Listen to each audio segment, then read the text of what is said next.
Welcome back, YouTube. So in today's video, I'm going to go over a few key points that I believe are going to be indicators to decide pretty much whether or not we're going to head into a recession and the effects that it can have on the market, and also go over a few of the cons here that we're going to have to kind of keep an eye on going forward. Now, the biggest catalyst that I've seen was saying that, okay, well, we had a inverted yield curve briefly. And what does this mean long term for the market? And since it's no longer inverted, does that mean that the indicator is off, or that we're no longer going to go into a recession? Is everything well now? Should we start preparing for the next bull run? And are we on our way to the moon?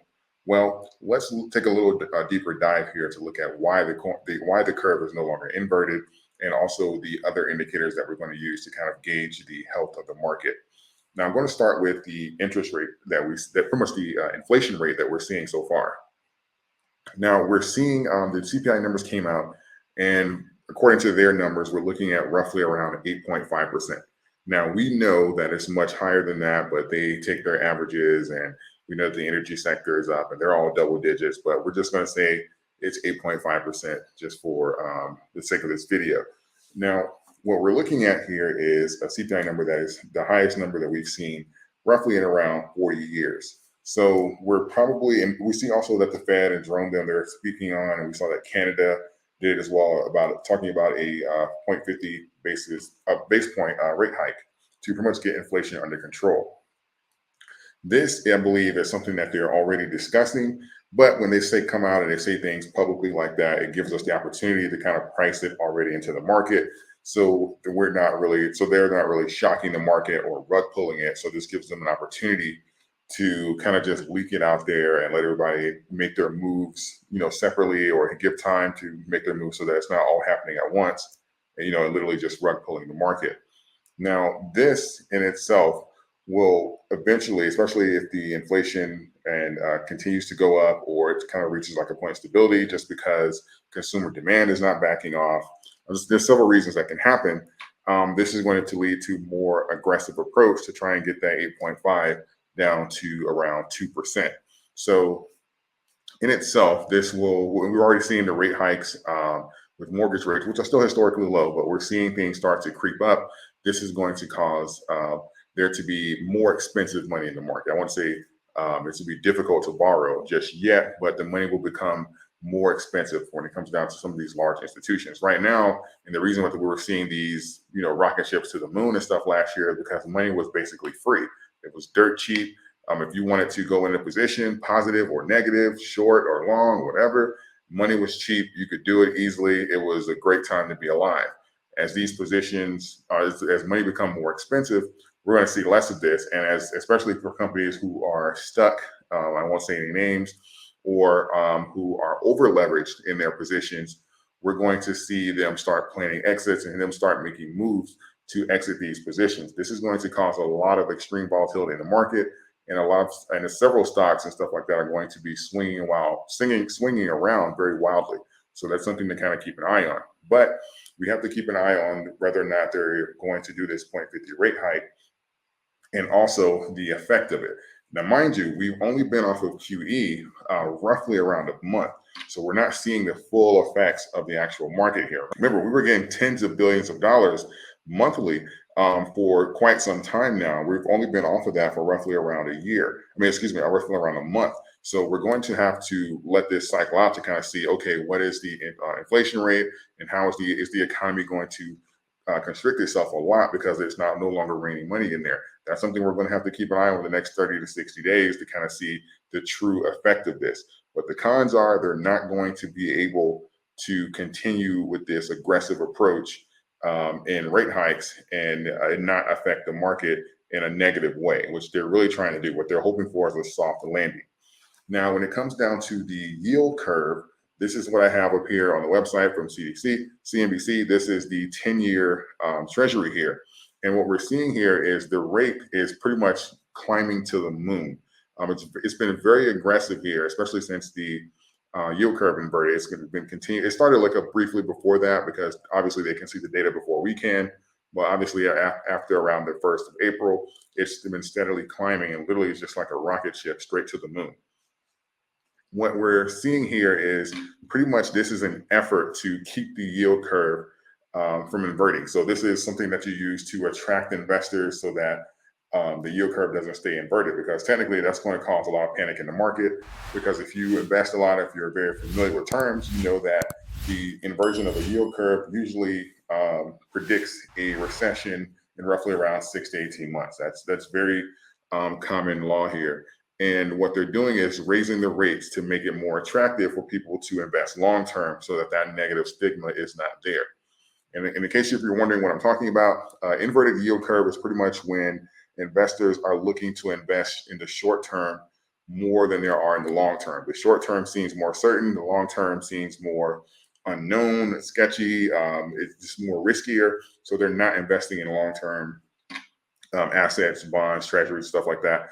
They're not interested in that. They want their money now. They're investing short term just in case, because they believe things could be much worse longer term. And that goes against the setup of the market. The market in general, the whole motto is invest for the long term.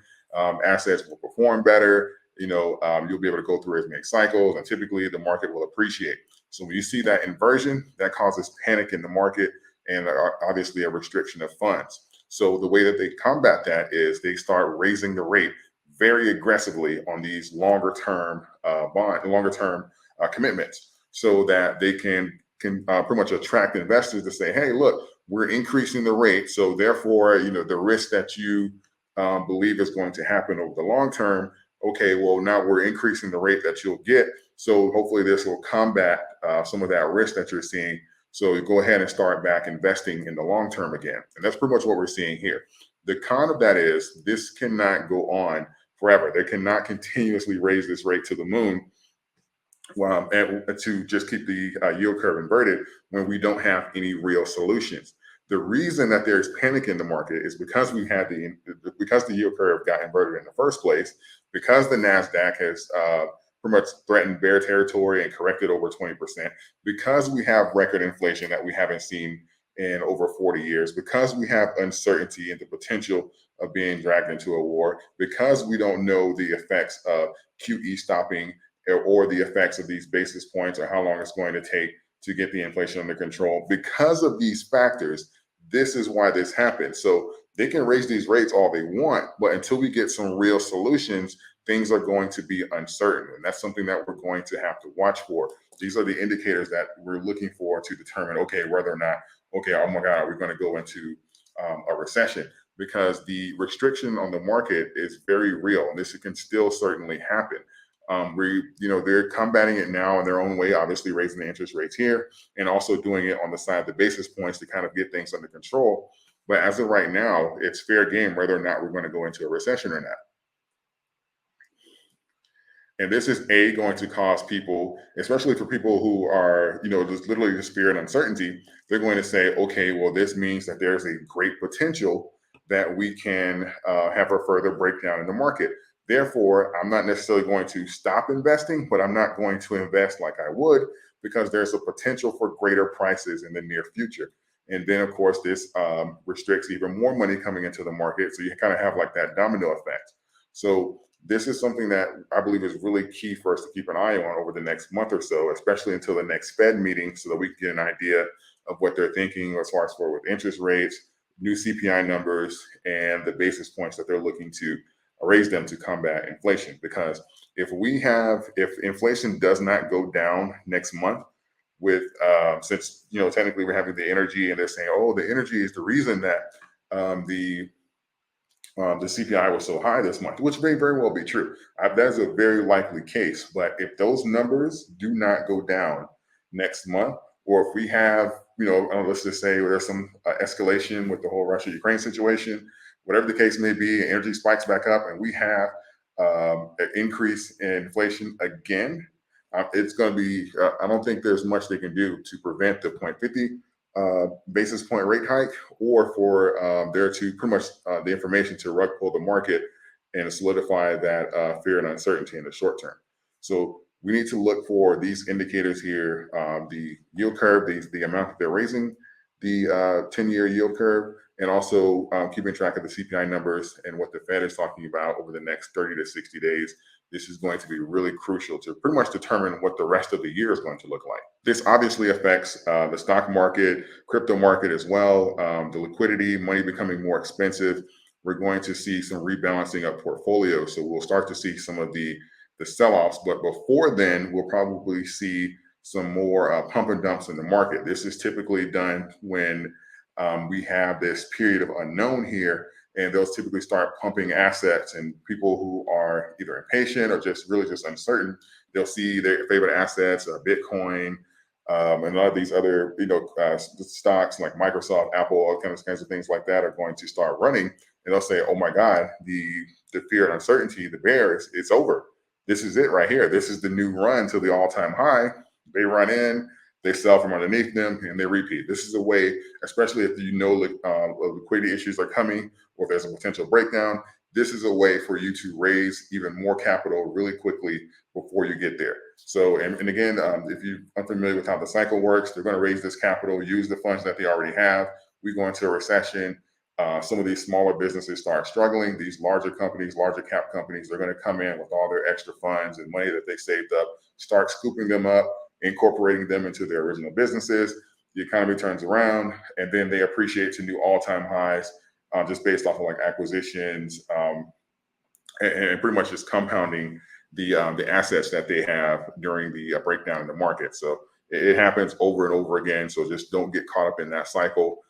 Patience wins the game here. That's all I have now for this market update. If you want to hear more from me, please feel free to subscribe to the channel, hit the like button, share this video with a friend, and also check out BlockFi. If you open an account with them, you can get up to $250 of some of your favorite crypto, and that's including Bitcoin and Ethereum. I appreciate all of you. Thank you, and until next time.